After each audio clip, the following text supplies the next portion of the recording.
자, 그 다음에 이제 오늘 이제 우리가 본론으로 들어가서 대한민국을 이제 보겠습니다. 대한민국을요.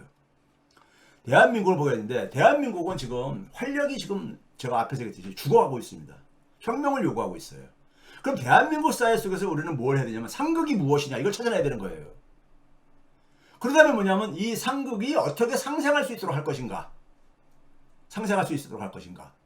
공동의 목표를, 그러니까 미래를 향한 그러니까 우리가 미래를 향해서 함께 진보할 수 있겠는가, 할 수 있도록 하는 길은 어떤 것인가. 그럼 누가 새로운 주도층이 돼야 되는가. 새로운 주도층은 뭐겠습니까? 미래에 대한 어떤 하나의 사상적인 무장이 되어 있는 사람들인 거죠. 사상적인 무장이 되어 있는 사람들이요. 예? 이거를 이제 우리가 찾아내야 된다는 겁니다. 이걸 찾아내야 된다는 거예요. 자, 여기서 이제 제가 이제 여러분들에게 좀 말씀드리고 있습니다. 제가 부산과 광주 지방 강연을 갔다 왔잖아요. 활력이 빠르게 죽어가고 있어요. 많은 분들이 공감하겠지만은 우리가 한 뭐 10여 년 전입니까? 더 됐습니까? 그런 얘기 했잖아요. 농촌에 가게 되면 애기 울음소리가 들을 수가 없다. 이런 얘기도 많이 했잖아요. 애기 울음소리가 들을 수 없다.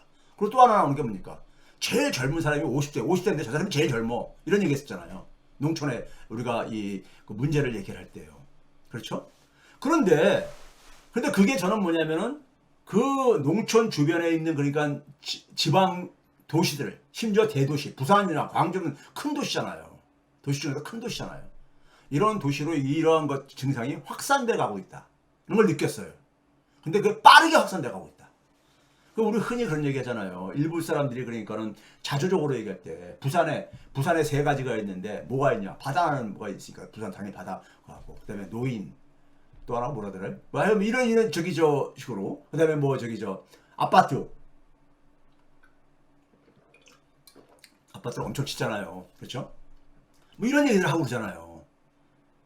근데 실제로 그러니까 우리가 그 대도심에도 불구하고 부산이 330만 명이 아마 무너졌다 그러죠. 지금 인천이 300만 점 넘고요. 근데 인천보다도 그러니까 산업 기반은 더 약화된 상태라고 이제 우리가 흔히 얘기를 하고 이제 그러잖아요. 그러니까 소위 말해서 부산만 해도 부산대 같은 게 있다 보니까 좀 하지. 마찬가지로 청년들이 다 빠져나가고 있잖아요. 서울과 수도권 다 빠져나가고 있잖아요. 그럼 결국은 출생을 안 하는 상황 속에서 결국 남는 거는 이 노인층들이 이제 비중이 갈수록 증가해 가는 거죠. 네? 증가해 가는 거잖아요. 이게 그러니까는 부산만이 아니라 전국적으로 그러니까 지금 우리나라 지금 지방에 그러니까는 그 거점 도시들에서 일반적으로 보여지는 하나의 현상이라고 저는 봐요. 그러니까 기업인들이 뭐냐면 그 지역에 있는 기업인들이 최근에 이런 상황은 너무 처음 경험한다 이거예요. 무슨 얘기를 하냐면 한 분이 기업인이 이분은 그러니까는 뭐 제가 뭐 얘기하게 되면 또 자기 얘기하는 거 해가지고 했는데 대통령이 그러니까 바뀌어도 지금까지 살면서는 그래서 이분이 이제 그 하는 게 과거 저 박근혜 때 광주에서 이제 사업하시는 분, 부산에서 이제 사업하시는 분들 그러니까 그래서 광주 사업하시는 박근혜 때도 대통령이 바뀌었다고 해가지고 서민들의 경제 생활에 커다란 변화는 없었다 이거예요. 대통령 바뀐다고 해가지고 서민들의 그러니까 이 경제 생활에 크게 막 바뀐 건 없었던 것 같은데 이번은 대통령이 바뀌니까는 전체가 그러니까는 일반 국민들, 평범한 국민들이 쫓아가는 게 살기 힘들다. 그러니까 부산이나 광주나 뭐 공통적으로 얘기하는 건 뭐냐면요. 요새 사업 잘 됩니까? 이 얘기를 못 꺼낸다는 거예요. 이 얘기를. 굉장히, 그러니까 이 얘기는 뭐냐면 우리 흔히 그런 얘기 하잖아요. 젊은 집안에 이제 그러니까 우리가 좀 있으면 이제 그러니까 우리가 지금 이제 뭡니까? 수능을 이제 그러니까 각 집안에 이제 입시 자녀들이 있는 집안은 이제 수능을 앞두고 있잖아요. 수능을 봤는데 그러니까는 수능 잘 봤어요? 뭐 이렇게 물어보는 거나 아니면 이제 이 젊은 이 자제분들이 있는 집안들에서 자제분 취업했어요? 이런 질문이 신뢰되는 질문이라고 우리가 이렇게 이런 분위기가 있잖아요. 네? 그런 것처럼 요즘 사업 잘 됩니까? 이 질문 자체가 굉장히 신뢰되는 이 이야기라는 거예요. 그러니까요. 분위기가 같은 얘기예요. 네? 근데 실제로 보니까 사람들 표정이나 제가 그랬잖아요. 부산은 3개월 만에 제가 갔고 광주는 제가 그보다 짧게 갔는데 굉장히 그 몇 달 사이에 그러니까 확 변화가 더 느껴졌다니까요. 저처럼 그러니까 서울에서 이렇게 활동하는 사람이 지방에 매일 사는 게 아니니까 볼 때는 확 변화를 느껴요. 거기 사시는 분들은 잘 그걸 못 느낄지 모르겠지만요. 네? 그러면서 뭐냐면 국민들이 이렇게 국민들이 무엇을 잘못했는가? 무엇을 잘못했는가? 이런 질문을 그러니까는 던질 수밖에 없다는 거죠. 던져야 되고요. 근데 여기서 제가 이제 그런 얘기를 했어요. 제가 교수님 뭐가 잘못된 겁니까? 그랬어요. 제가 무슨 얘기했냐면 이랬어요. 우리가 전문가라는 사람은 흔히 어떤 사람들입니까? 그러니까 고시를 붙어가지고 그러니까는 법조계에 있는 변호사, 판사, 검사 뭐 이런 사람들 전문가죠. 법률 전문가들이죠. 그 다음에 의료 전문가, 의사들. 그 다음에 저 같은 대학 교수 같은 경우도 마찬가지로 이제 뭐 교육 전문가 뭐 이렇게 돼 있잖아요. 이런 전문가들이 돼 있잖아요. 이 각 자기의 전문 분야에서 성공했다고 해가지고 성공한 전문가가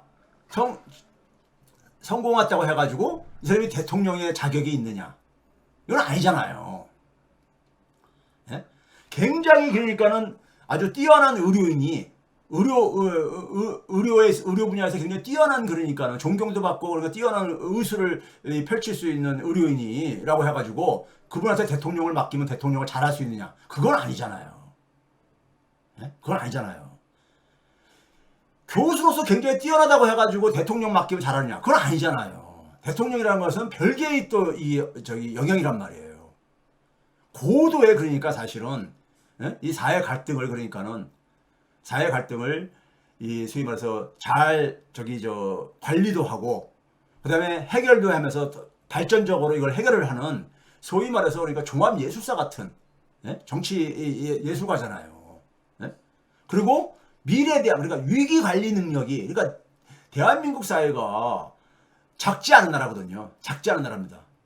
여기서 발생하는 위기를 잘 관리하는 게 굉장히 힘든 겁니다. 위기를 잘 관리하고 심지어는 뭐냐면은 그 위기를 벗어나 가지고 오히려 기회로 그러니까는 도약할 수 있게 이렇게 만드는 게 대통령의 저거잖아요. 이거를 근데 평생을 그러니까는 검사질 했던 사람한테 예? 수사검사 이런 걸 했던 사람한테 이 사람한테 그냥 맡긴 거예요. 정치인으로 하나도 검증이 안 된 사람을. 그래서 제가 주변에 아는 지인들한테도 이 지지하는 정당이 그러니까 그래서 국민의힘을 지지하는 이런 사람들한테도 제가 그런 얘기를 합니다. 당신들 너무 무책임하신 거 아니었냐. 예? 소위 말해서 그러니까는 권력을 잡기 위해서는 그러니까 국민들한테 그러니까는 여론조사에서 그러니까 높게 나오는 사람을 갖다가 검증도 안 된 사람을 내세운 결과가 지금 이 결과가 아니냐. 이번에 우리가 그 한강 작가가 우리 국민들에게 기본적으로 굉장히 많은 우리가 기쁨을 가져다 줬잖아요. 한강 작가를 대통령으로 맡기면 대통령 달려날 것인가? 한강 작가는 작가로서의 그러니까 저거죠. 최고였지요. 근데 대통령은 별개의 문제잖아요. 그렇죠? 이게 그러니까 국민들이 잘못 생각한 거예요. 이런 실수는 다시는 하면 안 됩니다. 다시는 하면 안 돼요. 지금도 여전히 그러니까는 우리나라는 특히 뭐냐면은 나이 드신 분들, 저도 나이 꽤나 먹은 사람입니다. 나이 드신 분들이 갖고 있는 게 특히 이런 게 있어요. 고시를 패스했으면은 그 어려운 고시를 패스하면은 저 사람은 그러니까 뭐든지 다 잘할 것 같은 그런 생각에서 벗어나지 않으면은요 대한민국 이 진보는 어렵습니다. 예? 지금 한동훈 같은 사람을 그러니까 여전히 그러니까는 그 국민의힘의 지지층들은 또 거기도 한 20% 가까이 나온다는 게 자체가 저는 제가 볼 때는 저걸 보고서도 지금 이런 걸 하는 걸 보게 되면요 아직 멀었구나 하는 생각도 들어요. 예? 아직도 멀었구나. 처음보다 많이 꺼지긴 했지만은 멀었구나. 그 사람이 대통령 하면 잘할 것 같아. 지금까지 당에 들어와서 비대위 위원장 당대표 하면서 보여준 모습을 보게 되면은 잘할 것 같냐고요. 예? 자, 그 다음에 이제 우리가 한강 작가의 얘기가 나왔으니까 하는데 이 노벨상 수상은 이건 참 굉장한 하나의 저겁니다. 우리 국민들이 그러니까 사실은 이렇게 뛰어나요. 뛰어납니다. 뛰어나요. 제가 이제 그런 얘기 하거든요. 학생들 가르치면서 건국대 정도면 그래도 어쨌든 간에 인서울 학교고 건국대 경제학과 들어오려면요. 요즘은 그러니까 옛날에 90년대 이럴 때만 하더라도 지방 학생이 한 반, 서울 학생 반 이렇게 돼 있었고 서울 학생도 그러니까 여러 군데 이렇게 분포가 돼 있었는데 요즘은요 한 절반 이상이 뭐 강남 애들이 이렇게 오고 그래요. 예? 근데도 이제 그 또 우리나라는 이게 교육 저기 저 위계 저게 있다 보니까는 아이들이 자기가 그러니까 상대적으로 굉장히 공부 잘하는 애들이 들어와요. 건대 경제학과 정도면요. 성적이 굉장히 좋아야 됩니다. 그런데도 불구하고 뭐 어떤 일부 학생들이 열등 의식이 있느냐? 소위 말해서 이 그 스카이 대학 자기 친구들에 비해서 그런 게 있잖아요. 그 우리 사회가 그러니까 이 기성세대가 이런 그런 거를 지금 물려줬잖아요. 그래서 제가 무슨 얘기하냐면은 스카이대 출신 애들은 자기 능력 플러스 알파 점수를 받고 니네들은 걔네들보다도 자기 능력에서 마이너스 알파 점수를 굉장히 화가 날 거다. 화가 난다 이거예요. 화가 나지요. 그렇죠? 그러니까 이런 상황 속에서 그 이 사회가 그 낡은 질서가 억압을 하고 있는 거잖아요. 꿈들을 억압하고 있는 거잖아요. 그렇죠? 희망을 억압하고 있는 거잖아요.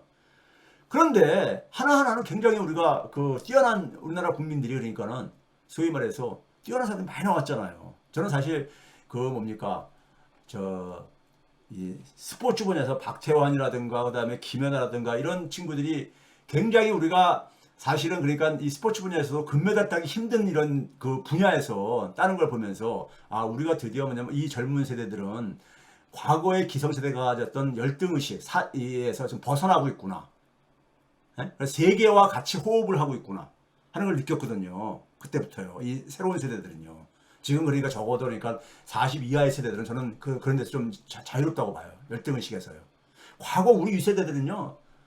중에 일부는 툭하면 이런 얘기, 저도 그런 얘기를 많이 듣고 자랐거든요. 뭐냐면은, 일제시대 때는 지금 하는 거는 멀었어. 일제시대 얘네들이 했던 거 보게 되면은, 뭐 이런 얘기 하는 사람 많잖아요. 이 열등의식이 그 식민지 경험 받으면서 그 의식의 식민지성이 계속 트라우마로 계속 남아있는 거죠. 남아있는 거잖아요. 근데 한강 작가의 이 저거는 쾌거는 그런 것들을 그러니까 일부에 무너뜨려 주는 거잖아요. 문화에 있어서 그러니까 우리가 그러면서 이제 이 얘기를 했는데 문제는 뭐냐면 여러분 잘 알고 있는 거지만은 여기에서 제가 이제 주목하는 거는 뭐냐면요. 주목하는 건 뭐냐면 한강 작가가 이 작품 중에서 그러니까 뭐 소년이 온다. 이건 5.18. 그 다음에 뭐냐면 작별하지 않는다. 4.3. 채식주의자. 이 공통된 건 뭐냐면 폭력에 대한 저기 고발이잖아요. 국가 폭력이든 아니면은 그러니까 이 가부장적인 폭력이든 간에 이 폭력에 대한 이런 고발이잖아요. 예? 이걸 고발한 거잖아요.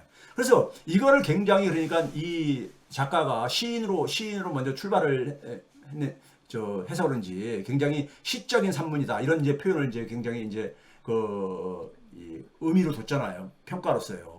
근데 이제 문제는 뭐냐면 이 한강 작가 저는 다른 것보다도 이 한강 작가에 대해서 일부에서 우리가 흔히 그런 얘기 했잖아요. 박근혜 정권에서 이 문학의 블랙리스트라는 게 있었잖아요.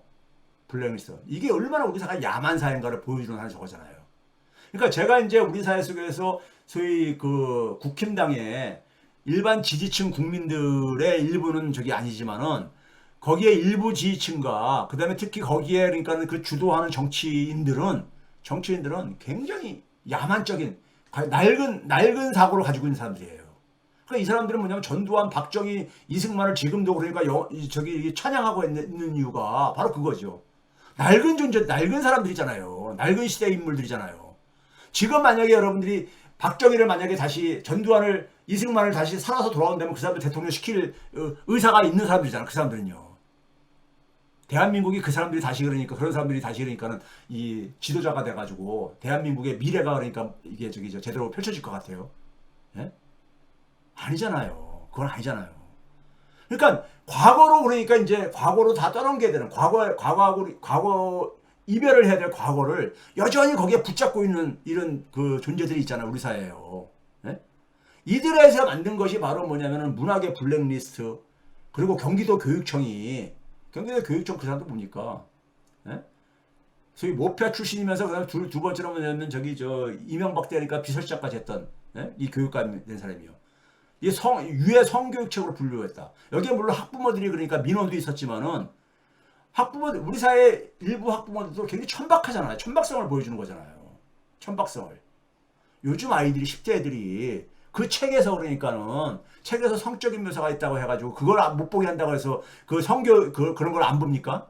널린 게 지금 저기 저 그 이 성 저기 저 이런 저 뭡니까 저기 저 콘텐츠들이 널려 있는데 유튜브 상에요. 네? 얼마나 이게 그러니까는 네? 폐쇄적이고 얼마나 사고가 그러니까는 낡은 사고인지를 보여주는 거잖아요. 아이들을 신뢰하지 못하는 거잖아요. 신뢰하지 못하는 거잖아. 자신이 아이들보다도 낫지도 않으면서 자신의 사고를 가지고 자신의 사고의 틀을 가지고 아이들을 가두려고 하는 거잖아요. 이게 얼마나 폭력이에요. 폭력이잖아요. 이거 기본적으로요. 문학의 블랙리스트 이거 폭력이잖아요. 폭력. 국가 폭력이잖아요. 네? 그런데 우리가 사실 우리가 이 문학의 블랙리스트들이 사실 대한민국을 다 국위선양하고 있잖아요. 봉준호 감독이 기생충으로 해서 아카데미 4관왕 특히 뭐냐면 감독상과 작품상 이걸 수상을 했고 심지어 뭐냐면 우리가 뭐 그 이 오징어 게임도 마찬가지잖아요. 그렇죠? 에미상 저기 저거 하는 거. 이것도 만든 저기 감독도 마찬가지로 블랙리스트에 관한 사람들이 어떻게 돼? 하나같이 전부 다 그러니까는 세계로부터 그런 수상을 한다는 얘기는 세계의 역사와 같이 호흡을 같이 하고 있다는 거잖아요. 그러면 그 사람들을 이렇게 옥죄는 그 사람들에게 폭력을 가하는 사람들은 어떤 사람들이냐? 폭력을 가하는 사람들은 어떤 사람들인 겁니까? 과거에 머물러 있는 거죠. 과거에 머물면서 자기들 사고의 틀에다가 가두려고 하는 거잖아요. 네? 이게 얼마나 폭력이에요. 네? 그렇죠? 저는 이게 이번에 드러난 거라고. 근데 여기서 뭡니까? 한동훈이 그런 얘기 했잖아요. 한강 노벨상 수상 축하한다면서. 이런 날도 오는군요. 이 사람이 아주 저기 특유의 저거죠. 깐죽대는 거. 네? 숟가락 하나 얹으려고. 네? 뭐 그 한 거 있으면. 근데 자신이 그러니까는 자신의 사고가 기본적으로 뭡니까? 윤석열 정권 만들고 그 이전에 그러니까는 전두환이나 박정희나 이승만을 그러니까 하는 집단의 저거잖아요. 예? 그건 과거에 사로잡힌 과거의 틀에서 그러니까 벗어나지 못하는 이걸 반성을 해야 되는 거잖아요. 여기에 그러니까 무슨 뭐 일부 사람들이 그러니까 깐죽대면서 뭐 역사에 고다른 난 그 사람들 보면요. 그냥 저기 욕이 나오기보다도 그냥 슬프더라고요. 슬퍼. 사람들이 어떻게 저렇게 찌질할까? 언급하기조차도 가더라고요. 예? 여기에 그러니까는 우리 사회가 굉장히 일부에서 특히 저 국힘당 지지하는 사람들이 상당히 지금 보게 된 분위기가 별로 거론은 안 하죠. 막 지금 축제 분위기고 사람들이 굉장히 지금 막 이게 엄청난 이게 지금 나라의 경사잖아요. 사실은요. 근데 여기에 그러니까 의외로 우리가 보면 조용해요. 조용한 게 이렇습니까? 이 한강 작가가 5.18 가지고 자기가 그러니까는 자기 인생에 있어서 그러니까는 가장 큰 이 영향을 미친 걸로 이제 그러니까 이렇게 얘기를 하고 그러잖아요. 이게 그러니까 본인이 갈 때는 본인이 그러니까 자신의 인생을 바꿔놓은 거라고 얘기를 하고 있고, 그다음 4.3을 그러니까 이거를 또 제대로 이제 그러니까 다루고 있고 그러다 보니까는 이런 게 불편한 거지. 네? 자기들이 그러니까 그걸 전부 다 왜곡이라고 했던 이런 사람들이 볼 때는 그게 그러니까 불편하다 보니까 침묵으로 가는 거예요. 지금 이거 더군다나 아시아에서 그러니까는 우리가 뭐 일본 작가를 통해서 노벨상 받은 사람이 있지만 여성 작가로서 그러니까 최초 아니에요. 예? 이거 엄청난 작업거든요. 대한민국 특히 가부장제 사회 속에서. 예? 이거 엄청난 저는 사건이라고 좀 봐요. 예? 대한민국의 문화의 저력을 보여준 엄청난 사건인데 여기에 대해서 그러니까는 사실 그러니까 이렇게 목소리가 낮은 분위기는 왜 그런가? 그러니까 그러면서 뭐냐면 이들이 이 국위선양을 한 이 문화인들이 그런 저기 국제사회로부터 엄청난 그러니까 그런 그 찬사를 받게 되는 하나를 받게 됐을 때 그 아카데미상이라든가 노벨상 이거를 얘기를 하면 이게 아니잖아요. 그 작품 속에서 작가가 하고자 하는 얘기. 봉준호 감독이 기생충에서 얘기하려고 했던 거. 그건 뭡니까? 한국 사회가 가지고 있는 그 모습을 사실을 그러니까 우리는 거기에 그러니까 봉준호 감독이 아카데미상 4개를 부분을 석권했대 가지고 저기 한동훈처럼 뭐냐면 이런 날도 오는군요. 이런 식의 멘트가 아니라 우리가 기생충의 같은 그런 대한민국 사회를 만든 것에 대한 정치인으로 책임을 느끼게 되는 거잖아요. 예? 오징어 게임 같은 그러한 사회를 그러니까 만든 그거를 그러니까 정치인들은 반성을 해야 되는 거잖아요. 예?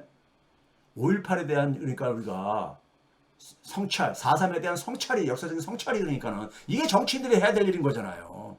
그 상 자체를 가지고 그러니까 저기 그 언급하면서 숟가락 하나 얹는 것은 예? 그건 정말 찌질한 정치인들인 거죠.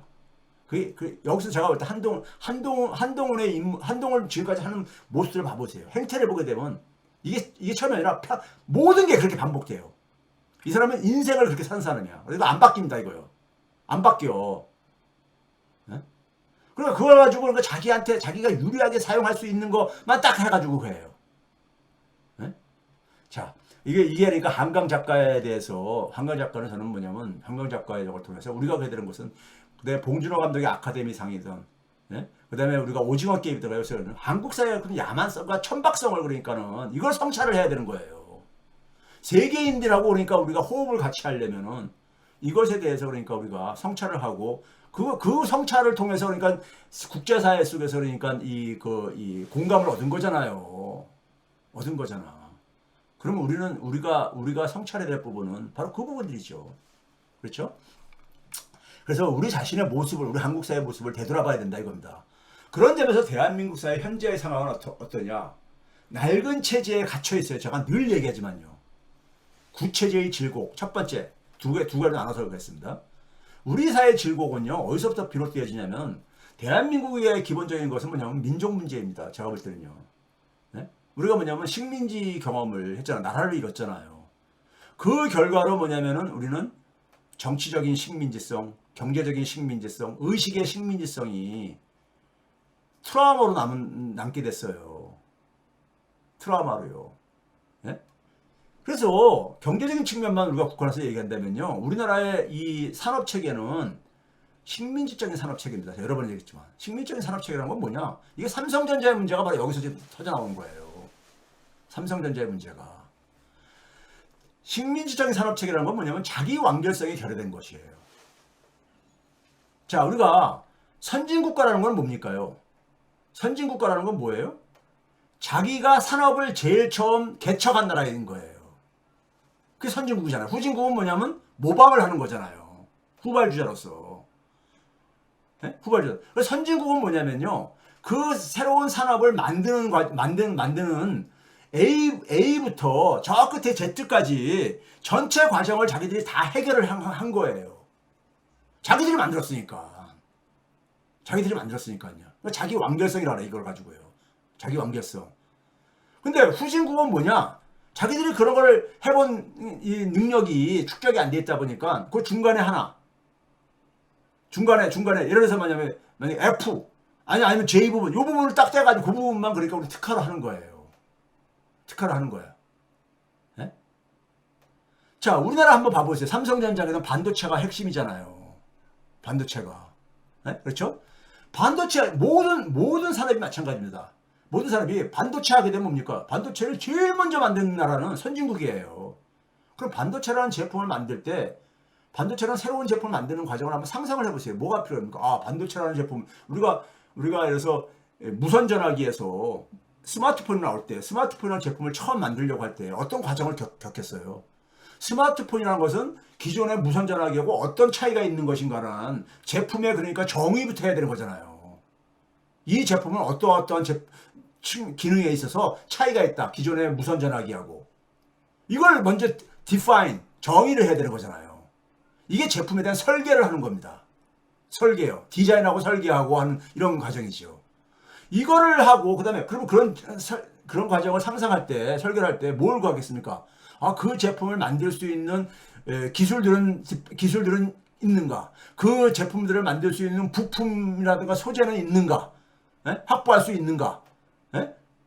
그러고 나서 이제 그다음에 이걸 이제 생산할 수 있는가? 이런 거, 이 전체 과정을 다 생각한다고요. 전체 과정을. 이 전체 과정, 연결된 전체 과정이 하나의 산업의 생태계죠. 제가 생태계라고 했잖아요. 그래서 선진국가는 뭐냐면 반도체의 설계 과정. 애플, 퀄컴 이런 회사들이 그렇게 가잖아요. 하고 있잖아. 화웨이가 이리로 뛰어들다 보니까 중국을 죽이려고 하는 거고, 화웨이를요. 예? 그런데 우리나라는 뭡니까? 제조 과정은 우리가 파운드리하고 메모리가 있는데, 예? 우리 메모리에 특히 특화돼가지고, 예? 하는데 그러다 보니까는 이 제조 과정이라는 것은요. 제조 과정이라는 것은 뭡니까요? 원천적으로 볼 때 태생적으로 뭡니까? 그 전체 생태계 속에서의 한 부분인 거예요. 생태계가 바뀌게 되면은 그 역할도 바뀔 수밖에 없어요. 바뀔 수밖에 없다고. 그러니까 이 모바일 기기 때까지의 그러니까 반도체의 역할, 반도체 제조의 역할하고 인공지능 기반의 그러니까는 소위 말해서 이 새로운 그러니까 우리가 이 반도체 생태계의 변화는 기본적으로 달라진 거 아닙니까? 그러니까 소위 말해서 우리가 그런 얘기 하잖아요. 기사들 보게 되면 범용 반도체다. 범용. 그러니까 일반적으로 그러니까 모든 곳에 그러니까 사용될 수 있는 그런 반도체를 만드는 시절이었다면은 인공지능에서는 이제는 뭡니까 이게요? 네? 수요에 따라서 그러니까 이게 맞춰서 거기서 생산을 해야 되는 이런 변화가 첫째는 뭐냐면 생태계가 변화한다는 것을 생태계가 그러니까 변화하는 것을 그러니까는 제대로 이해를 못한 거 아닙니까? 그래서 잃어버린 10년을 삼성전자가 잃어버린 10년을 얘기하는 게 잃어버린 사실 제가 지난번에 방송에 했죠. 2010년경부터 반도체가 막 저기 이제 뭡니까? 엄청난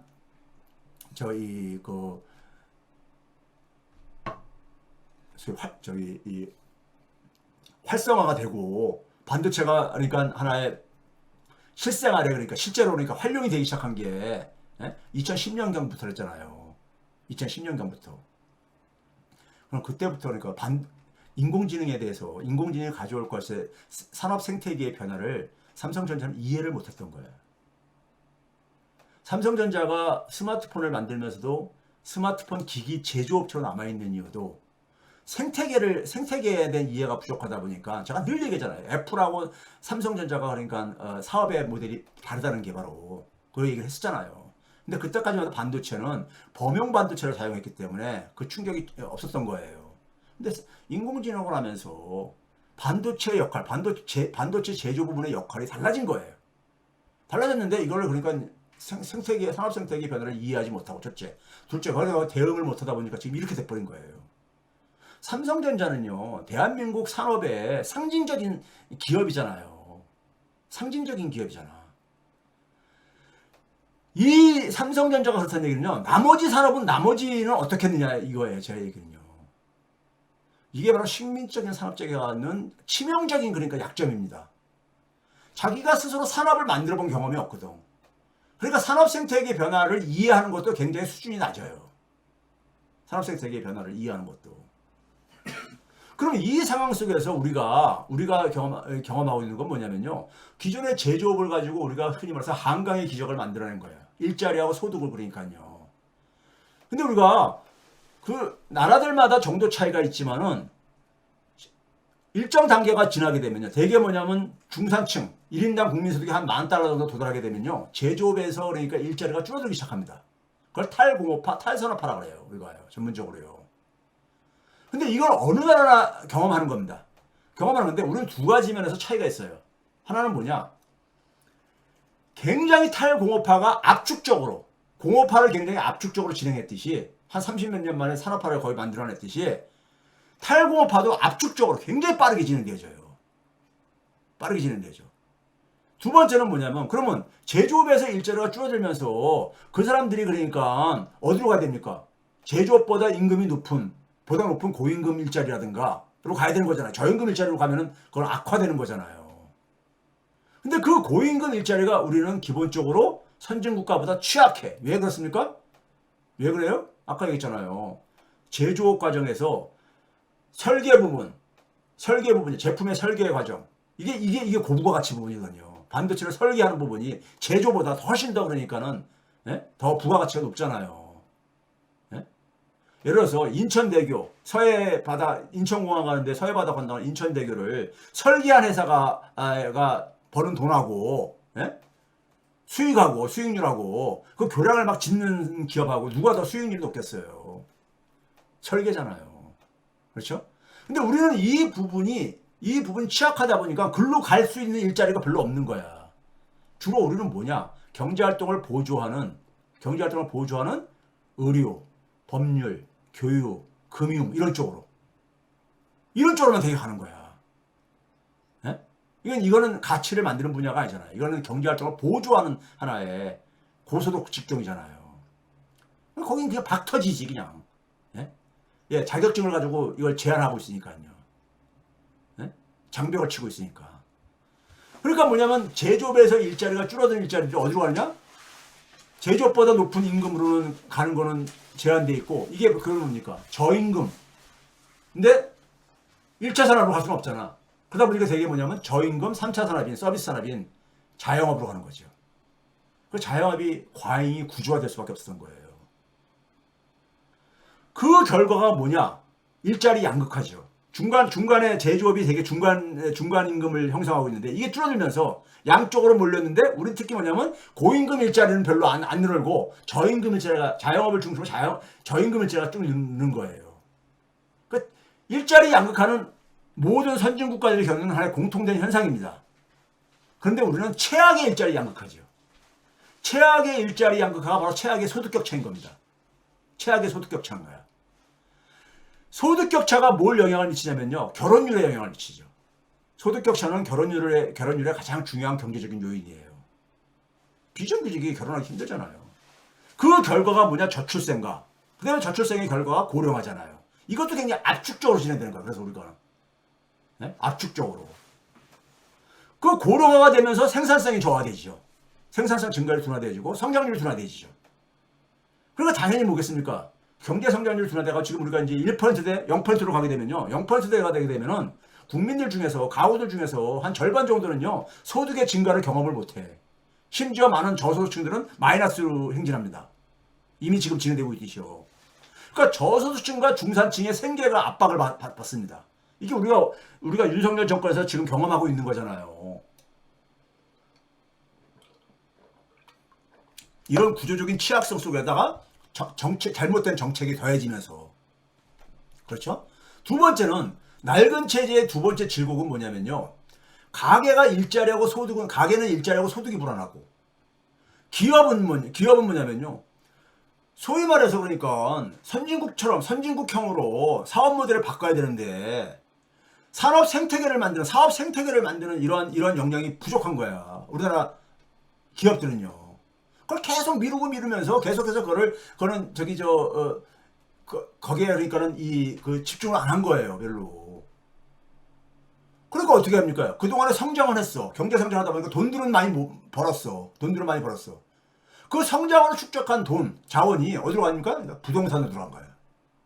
부동산. 네? 가게는 일자리하고 소득이 불안하니까는, 재테크라도 좀 해야지. 기업도 마찬가지로, 새롭게 좀 더 돈 벌거리를 만들지 못하고 중국이 막 쫓아오는데 중국이 못하는 부분으로 갈 생각은 못하고 그래서 미국과 경쟁하고 이런 걸 못하고 그러면서 뭐냐면 다른 돈벌이 할 거 없나. 그러면서 뭐냐면 부동산으로 그래. 그래서 그것이 만든 게 건설 재벌과 금융자본의 카르텔, 부동산 카르텔이 형성된 거 아닙니까? 이게 일자리 창출을 억압하는 거잖아요.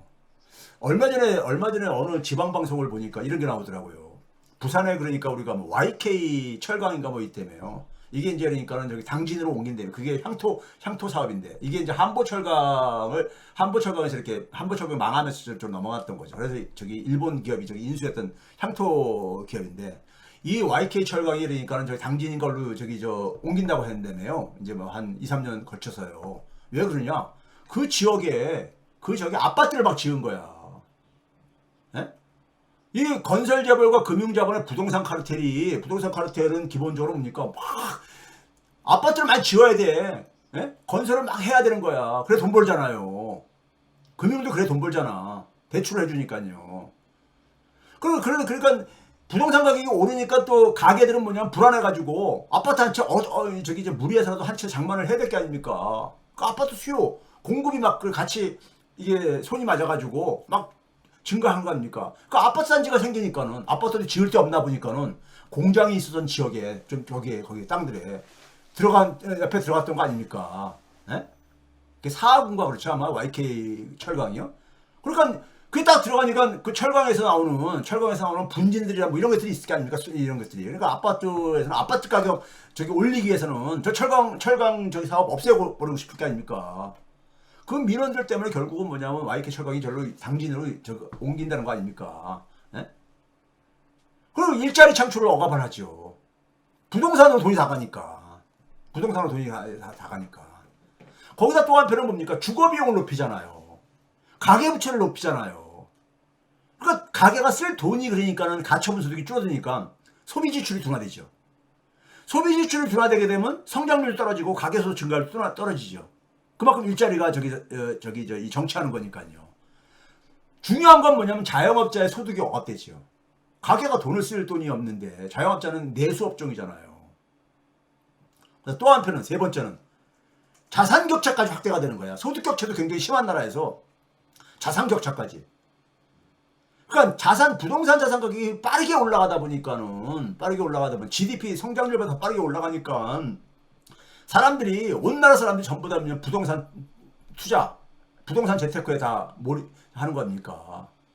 그러니까 돈을 그러니까 공급해도 돈이 그러니까 우리는 뭐냐면 이 경제활동, 실물 경제활동이 안 들어가요. 그래서 화폐 유통수도가 하락하죠. 네? 화폐 유통수도가 하락하니까 지금 금리를 내렸잖아요. 금리 내려봤자 경기 부양 안 됩니다. 별로요. 돈이 안 돌거든. 통화당국의 이 소위 말해서 통화정책 효과가 굉장히 약하게 나타날 수밖에 없어요. 미국이나 이런 나라들에 비해서. 일본하고 비슷해요. 그러면 결국은 뭐냐면은, 예? 결국은 뭐냐면 이제 그러니까는 경기가 가니까 가처분 소득을 또 억압하지요. 예? 이 전부 다 부동산 재테크로 가니까는. 자영업의 폐업이 증대하죠. 자영업에서 일자리 잃은 사람들이 먹고 살려니까 저임금 노동시장으로 들어갈 게 아닙니까? 배달 뭐 이런 거 등등으로 부업 이런 거들로요. 거의 과잉 공급이 되는 거야. 저임금 쪽에. 예? 임시직, 일용직 이런 쪽에 그러니까요. 과잉 공급되니까는 더 인건비가 그러니까 저희 임금이 안 올라가지죠. 예? 소득 격차는 더 확대되죠. 그래서 또 결혼율을 또 저하시키죠. 이런 악순환고리가 만들어진 거예요, 지금요. 악순환고리가. 이게 대한민국의 활력이 잃어가는 이유가 바로 여기에 있습니다. 그러니까 일자리 창출이 안 되니까는 아까 부산 얘기했지만 그러니까 어떻게 됩니까? 젊은이들이 떠나는 거 아닙니까? 젊은이들이.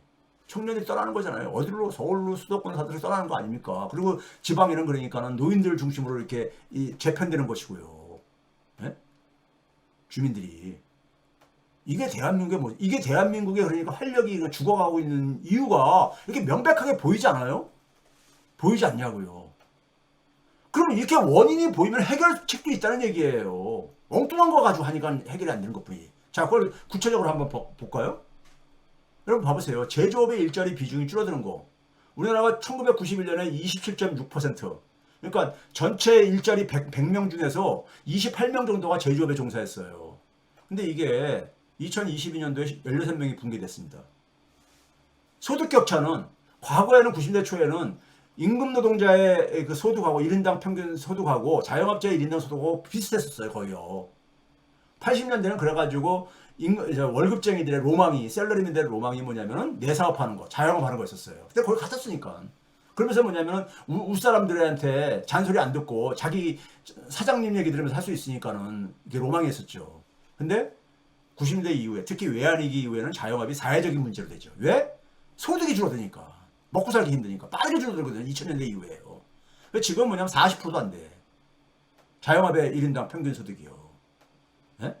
왜? 자영업이 과잉 공급되어져 있고 가게들은 뭐냐면 쓸 돈이 없다 보니까는 가게가 많이 써줘야지만이 자영업은 이게 문제가 해결되는 거잖아요. 자, 그 다음에 봐보세요. 자영업 비중 봐보세요. OECD에서 우리나라가 저기 콜롬비아, 멕시코, 칠레, 코스타리카 이 중남미 국가들이 이 산업기반이 없죠. 그래도 자영업 가지고 먹고 사는 나라들인데 이 나라를 빼게 되면 대한민국이 1위야. 소위 말하는 선진국에서. 네? 이 나라들은 선진국은 아니잖아요. 자영업 비중이 제일 높아. 우리가 이게 2023년도 OECD 통계입니다. 반면에 그러니까 우리가 뭐 프랑스는 한 13%도 안 되고, 예? 근데 일본도 10%도 안 돼. 옆에 나라는 일본도. 예? 10%. 캐나다 같은 경우는 7%도 안 되고. 근데 우리는 그러니까 이렇게 높은 이유가 왜 그러냐? 우리가 그러니까 식민지적인 산업 체계 그리고 뭐냐면은 부동산 이게 오른다는 이걸 그러다 보니까 어떤 일이 나옵니까? 우리 사회가 야만 사회가 되는 이유가 뭐냐면 이게 뭡니까? 파란색 제가 여러 번 보여드린 건데 파란색 수치가 뭐냐면은 개인 사업자들의 그 해에 최저임금을 가지고 연수입으로 환산한 거예요. 그러니까 2017년도는 1,623만 원이라는 얘기고 2022년도는 2,297만 원이라는 얘기입니다. 그 주황색 오렌지 선의 숫자는 뭐냐? 2022년 83%라는 건 뭐냐? 저 2297만 원도 못 버는 1년에 개인 사업자가 비중이 83%나 된다는 얘기입니다. 예? 그러니까 이분들이 볼 때 개인 사업자의 대부분이 자영업자들인데 이분들이 볼 때는 최저임금 인상하는 거 허용하기 힘들죠. 반면에 최저임금 노동자들은 그거 가지고 먹고 살기 힘들다 이거예요. 점심값도 안 된다 이거예요. 이게 을과 을이잖아요. 을과 을이 그러니까 이렇게 대립시키고 있는 거야. 이게 대한민국 사회의 야만성이죠. 야만성이죠. 예? 이걸 여기에 관련하는 사람들은 구경하잖아 매년. 그러니까 연례 행사로요. 자, 그 다음에 봐보세요. 우리나라의 소득 격차가 얼마나 심하냐면요. 이게 세금을 떼기 전에 수입입니다. 상위 0.1%가 상위 0.1%는 1억 한 5천만 원대 월 수입이야. 월 수입. 연 수입이 아니라 월 수입이요. 1억 5천만 원. 중간 50%는 234만 원. 세금 전입니다. 세금 전. 세전. 네? 그러니까 상위 1%를 내려오는 순간에 1820만 원으로 쭉 줄어들고 상위 10%로 가면 703만 원. 여기다가 세금을 떼면 얼마가 되느냐요? 세금을 떼고 나면요. 얼마가 되느냐? 상위 10%는 650만 원도 안 돼. 그러니까 상위 10%가 우리가 흔히 말해서 통계적으로 볼 때는요. 상위층이잖아. 고소층에다가 이렇게 분류해야 되잖아. 상위 10%면요. 근데 이 사람은 650만 원 정도 되는 사람은 예? 이게 4대 연금은 4대 보험은 빼기 전입니다. 이 소득 정도면은 자기는 중산층이라 생각하죠. 근데 실제로 중산층으로 얘기하는 그런 거는 뭡니까? 상위 30%에서 하위 30%의 사람들. 350만 원에서 130만 원. 이 정도야. 세후 월 수입이. 4대 보험 떼기 전에. 그러니까는 제가 그런 얘기 많이 하잖아요. 자영업하시는 분들이 교수님 뭐 해가지고 먹고 살아야 돼요? 제가 그러면 질문이 잘못됐습니다. 대한민국에서 웬만한 자영업 애들은 먹고 살기 힘듭니다. 왜? 가게가 쓸 돈이 없기 때문에.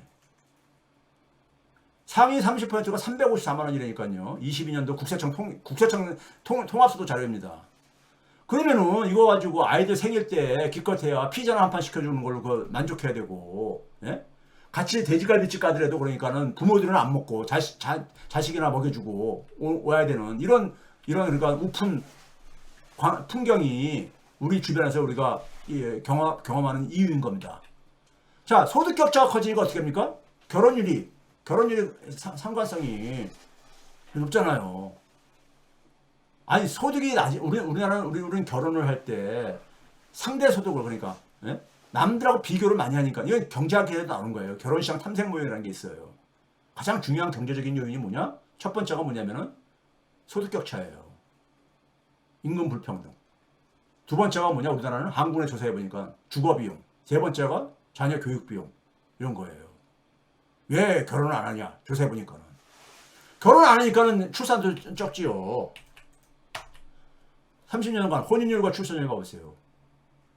혼인율이 떨어지니까 출산율 당연히 떨어지죠. 우리나라 같은 경우는 더군다나 비혼 출산이 이렇게 에 대해서 부정적인 이 시각이 많은 상황 속에서 상관성이 거의 100%잖아요. 혼인율과 출산율에. 그러면 우리가 저출산 문제를 지금 윤석열 정권이 무슨 뭐 유익이 무슨 뭔지를 떠드는데 소득 격차에 대해서 어디 대책 중에 나온 거 있습니까? 없잖아요. 없잖아. 부차적인 문제들. 소득격차 문제를 정면으로 이걸 해결해야 되는 거예요. 근데 우리나라는 뭐냐면 저출생도 굉장히 빠르게 압축적으로 진행된다는 얘기야. 더구나 최근 10년 동안은 더 가속화되고 있어.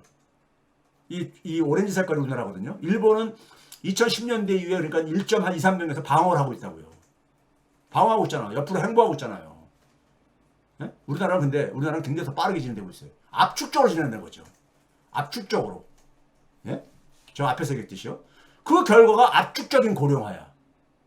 압축적인 고령화. 내년도에 지금 뭐 초고령 사회로 진입한다는 거 아닙니까? 20%가 넘으면 초고령 사회니까요.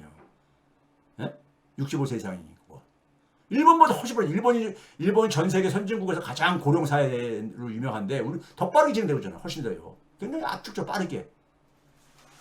그러니까 고령화가 되면 어떻게 됩니까? 생산성이 떨어지지. 고령 인구가 많을수록 젊은 사람보다 나이 많은 사람이 생산성이 떨어지는 거 뭐 상식적인 거 아닙니까?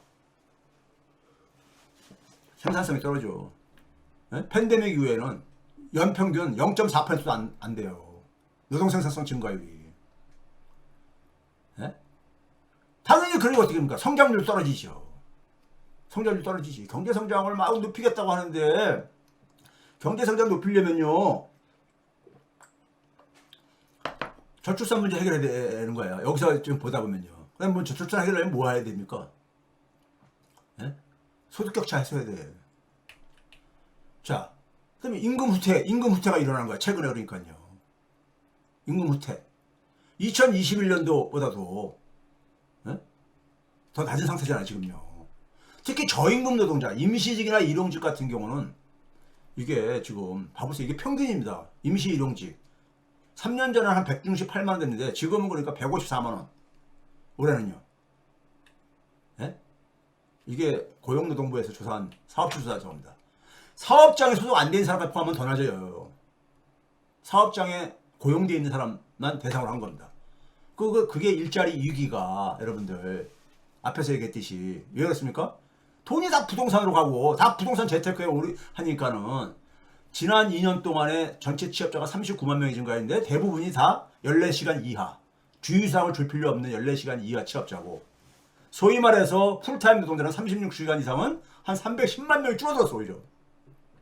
청년층 일자리도 한 25만 명이 줄어들고 인구 줄어든 거를 고려해서 고용률로 보더라도 0.6%나 줄어들었고요. 이게 일자리 이게요. 이거 활력을 그러니까 잃어가지. 그러니까 청년층 일자리 줄어드니까 청년들이 그나마 뭐냐면 서울과 수도권으로 오는 거 아닙니까? 지역이 소멸되고 하는 이유가. 에? 그렇지 않아요? 이거 봐보세요. 이게 왜 그러냐? 지난 한 30년 동안에 가계소득은 한 1,000조도 안 증가했는데, 에? 1,000조도 안 증가했는데, 가계 부동산 자산은 7,000조가 증가했어요. 누가 이런 나라에서 누가 그러니까 땀 흘려 일하고 싶겠어. 네? 기업은 뭐 더하죠. 같은 기간에 기업은 수입은 한 208조 증가했는데 부동산 자산은 3,020조가 증가했어. 네? 이런 사회에서 이렇게 된 이유가 앞에서 제가 쭉 설명을 미리 드렸잖아요. 구체제의 질곡이라고 제가 앞에서 설명을 했잖아요. 미리 요약해서 드렸잖아요. 네? 그걸 상징적으로 보여주는 것이 소득 대비 자산이요. 소득 대비 자산이 9배가 넘는 나라가 주요 국가 중에서 중국하고 우리나라뿐이 없어요. 중국도 부동산을 엄청 그랬잖아요. 네? 이게 퍼센테이지니까는 9배가 넘는 거예요. 중국은 9.4배, 우리는 9.3배. 네? 이게 정말 부동산 자산. 그러니까 부동산에 전부 다 인질 잡혀가지고 부동산 가격이 떨어지지 않게 하기 위해서 하는 거 아닙니까? 주거비용 봐보세요. 주거비용 보면 주요 도시의 주거비용을 봐보세요. 이게 가장 최근 저겁니다. 소득 대비 주택가격을 보게 되면은 상해, 북경이 1, 2위를 차지하고 있고 주요 도시에서요. 홍콩도 사실상 중국이니까. 그리고 서울입니다. 그리고 서울이야. 도쿄보다 우리가 한 2배 정도 높고 뉴욕이 그러니까 진짜 2배가 넘죠. 예? 그렇죠? 이런 상태입니다. 주거비용이 이렇게 높으니까 결혼들 할 수 있겠어요? 서울로 수도권으로 와야 되는데 예? 애를 낳을 수 있겠냐고요. 자, 화폐 유통속도입니다. 돈이 안 돌아. 우리나라 2000년대 이후에 일이 무너지고 외환위기에 일이 무너져가지고요. 100만 원을 투입하게 되면 지금 한 60만 2만 원 정도만 그러니까 이 실물 경제 활동으로 들어가요. 그럼 금리를 낮춰봤자 돈이 필요로 하는 곳에 돈이 안 가요. 그 돈들은 다 어디로 가느냐? 자산시장, 부동산 이런 쪽으로 가는 거예요. 근데 무슨 경기가 부양되겠어요? 예? 그냥 할 게 없으니까 마지못해서 그러도 그냥 한 거지. 근데 효과는 굉장히 작을 수밖에 없다는 얘기예요. 사실 부작용도 많죠. 부작용도 많지. 돈을 이용할 수 있는 금융기관에 은행의 돈을 이용할 수 있는 부자들만 신나지요. 더 싼 이자로 돈 빌려가지고 또 저기 자산 재테크할 테니까요. 예? 이 비극. 자, 이거 봐보세요. 우리나라는 2022년 말 기준으로 기업들의 대출 중에서 부동산과 관련된 게 4분의 1이나 차지해. 예? 그러니 새로운 혁신을 위해서 새로운 신사업을 위해서 대출해가 투자하는 게 아니라 부동산 투자하기 위해서 이렇게 가고 앉았으니까. 자, 부동산 자산으로 돈이 가면서 어떻게 됐습니까? 일자리가 줄어들잖아. 제조업의 일자리가. 좋은 일자리들이. 상관성이 96%, 100%에 가까워요. 예? 아까 부산에서 YK 스틸 철강이 그러니까는 떠나는 거. 일자리 줄어들어. 예, 부동산이 거기 생겨가지고 지역에 아파트 지으면서 예? 자, 부동산 자산이 증가하니까 당연히 가계부채가 증가하죠. 가계부채하고 같이 움직이죠. 가계부채 증가하면 어떻게 됐습니까? 가계가 소비할 돈이 여력이 없죠. 소비할 돈이 여력이 없잖아요. 예? 가계 소비가 줄어들게 되면은 자영업자가 타격을 보죠. 자영업자의 소득이 그러니까 계속 떨어지는 이유가 그래서 그런 거예요. 소득 격차를 또 넓히죠. 가계부채가 10%포인트, GDP 대비요. 10%포인트 증가할 때마다 가계소득은 2.3%포인트가 떨어졌습니다. 지난 30년 동안에. 그 다음에 가계부채가 10%포인트 증가할 때마다 가계소비도 2.4%포인트 거의 비슷하게 떨어졌고요. 그러니까 이게 실물경제는 계속해서 죽이는 방향으로 작동하는 거예요. 실물경제는. 예? 이런 이게 우리나라를 활력을 죽여가는 제 이유인 거예요. 활력을. 예? 자, 소비가 억압되니까 당연히 성장률이 떨어지죠. 내수가 줄어드니까는. 가계 소비 비중이 GDP 대비 10%포인트 떨어질 때마다 성장률이 거의 4%포인트 떨어졌어요. 예? 그러니까 이게 부동산으로 이 돈이 몰려가는 게 이게 그 부동산을 갖고 있는 사람들이 자산 가치 올라간다 해서 좋아하는 그 혜택, 이득보다도 잃어버리는 게 너무 많은 거야. 잃어버리는 게. 예? 대한민국 사회를 그러니까 완전히 소멸 사회로 지금 만들고 있는 거예요.